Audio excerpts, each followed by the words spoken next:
no problem. Welcome everyone to the Pantheon. I am Ray. And I'm Evy. And today we're looking at Mortal Kombat Annihilation.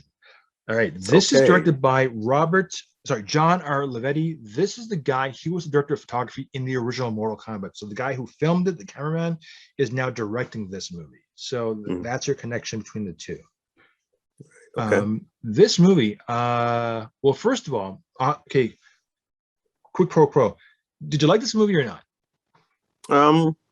It was cartoony, which wasn't too bad.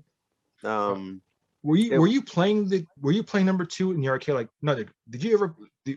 Okay, at this point now, I think game 3 was already out. So, and this is more of game 2, like MK2. Yeah.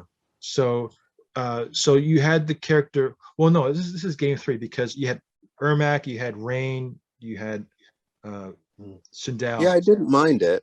It was okay. It was half cartoon and there was kind of balance in it, mind you. I only played that one once. The new Mortal Kombat, what we're talking about. I only played that once. It was okay. You know, it was part cartoon and it was part violent.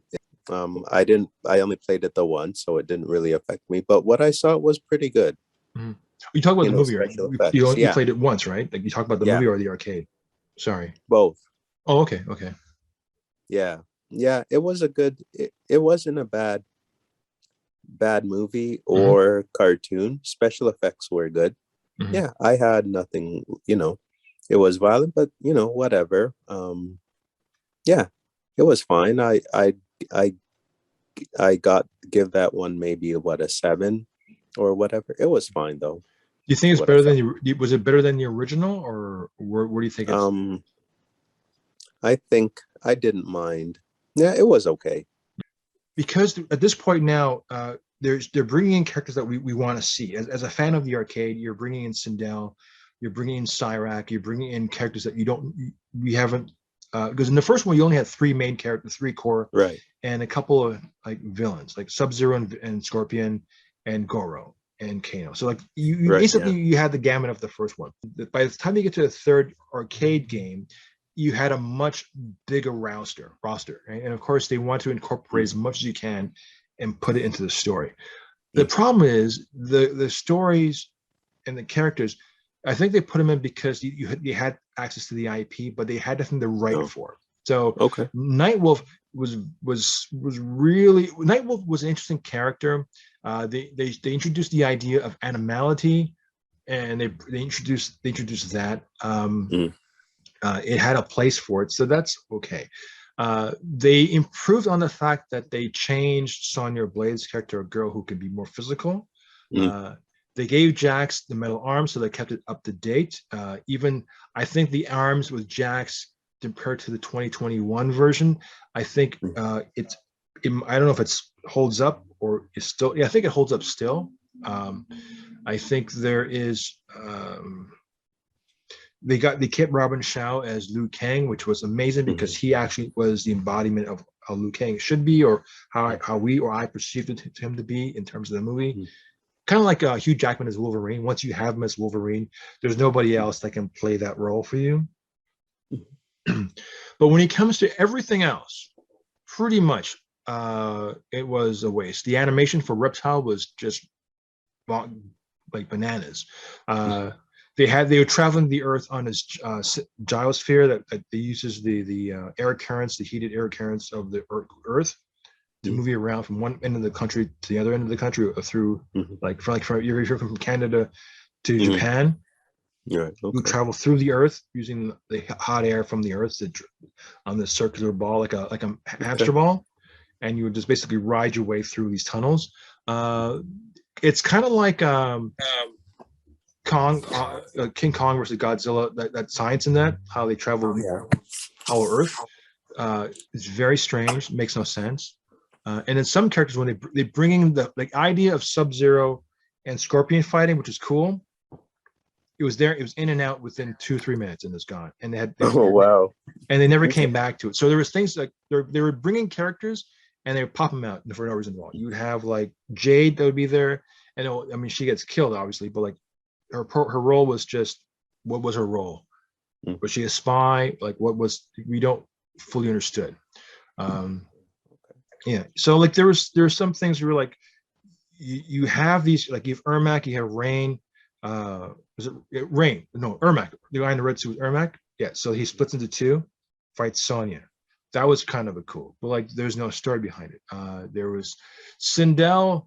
Yeah, they undid the prophecy to be worthless. So it was kind of strange. And then Xiao Kahn was like, what are you? But yeah, it's nuts. It's Okay. Did you like the idea? Okay, in terms of, I guess, it's appropriation where you don't have an Asian fellow playing Raiden.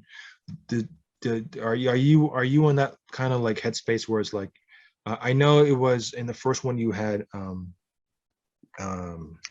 Highlander. What's his name? Yeah. Playing I know Raiden. who you're talking about. Right. So you had a Caucasian gentleman playing Raiden in the first one. You have James Remar playing Raiden in the second one, who actually is a better actor in terms of his performance as Raiden. In the second one, does that bother you? Because it is sort of like appropriation, justification of a character. I don't know. I think that the person should match their nationality. Mm-hmm. I think that would be good, but it doesn't necessarily have to be that way. I agree. In most cases, I would agree. I think the best actor for the job should get the part. That's my overall like belief. Yeah. I don't look at, like, I guess it's because I was born in Canada. Like I go, it doesn't really matter who does a role unless you get the best person for the job. Now, so obviously, if you're doing a movie like Roots, you're not going to get like an Asian fellow or a person who's right. like, or like a person who's like jet white skin to do, right. like the play Kunta Kinte. He can't be a white person. It makes no sense. It just be like be blasphemy almost, right? So, so yes, I understand that. So, or like when you have a movie like Ghost in the Shell, you have Scarlett Johansson playing the character. Mm-hmm. I know that sets off some red alarms for her character. Yeah. For her playing the character. Yeah. But though when you look at the animation, I mean, the animations look like, they don't look like they're Asian, those slit eyes. It's just right. The brown. That's their style. So it's just how, I guess it's how they interpreted who would be the role. I don't know. But anyways, the point is, I like James Remar. I thought it was a Christopher Lambert. I thought so. Having James Remar was a step up from Christopher Lambert. But I also understand that having a character who would be more Asian, because he's wearing a rice paddy hat. He's like it doesn't. It's sort of like, well, it doesn't make sense. It's sort of bizarre. It's like just the choice of casting could have been better. But the fight sequences, it was too fast and too furious. There wasn't enough choreography to hold it together to show it. And then when it was over, it was like, okay, you're cutting too fast. Those who couldn't fight, like Lisa Soto, who is eye candy, who I really like to see on camera, because her big screen was, before Mortal Kombat she was a James Bond girl, and she played Princess Kitana. You wanted to see more of her, and she was limited. So it was a really mixed bag. And in terms of storytelling, it was just like the character of Johnny Cage, how he was eliminated so fast. So there was stuff in it was just jarring. Like it was just, you're killing off characters who got killed off for whatever reason and no one understood it. And you're bringing these side characters who don't have any real screen time. And those who have screen time, which was Sonya and Jax, it was butting heads, odd couple. And he was like the token black guy who would say something funny because the situation would call for it, but had no real substance, Okay. So yeah, it was just sort of like, I guess I'm watching it through 2022 eyes and saying to myself, this is not very good. It doesn't hold up at all very well, and I wish it was better. So this is why I'm giving it a 4. But even when I saw it in theaters way back when, the time, I was like, what are we watching? This is really bad. I came out of it Mhm. kind of like, oh, the first one was much better than the last one. Did you Mhm. think the first one was better than the sequel? I do. Yeah. So it wasn't like I'm trashing this for sake of trashing this. I go, even back then, even though it wasn't like, oh, I hate this movie, I'm like, no, the first one was much better than the sequel. So it didn't lose itself on me back then. But looking at it now in a more critical eye, it's a much less effective film, unfortunately. Okay. Mhm. All right. Well, Did you recommend this movie for any of your friends? I like the first one better Mhm. than the second one. So you wouldn't recommend this movie at all then? No. No. No, if you're gonna watch something, watch a high class movie. If you're not, don't bother. Okay. And last but not least, I'm just going to ask you this: uh, where would you say could it have done better? In your, like, how would you, if they give it to you and they go, Evy, you're the script doctor. What can we do to make it a little better? Like, where do you think if they took this out or just changed this, it wouldn't have been so bad? Um, Give me good special effects and a good story. Mhm. Enough said. Okay. Right.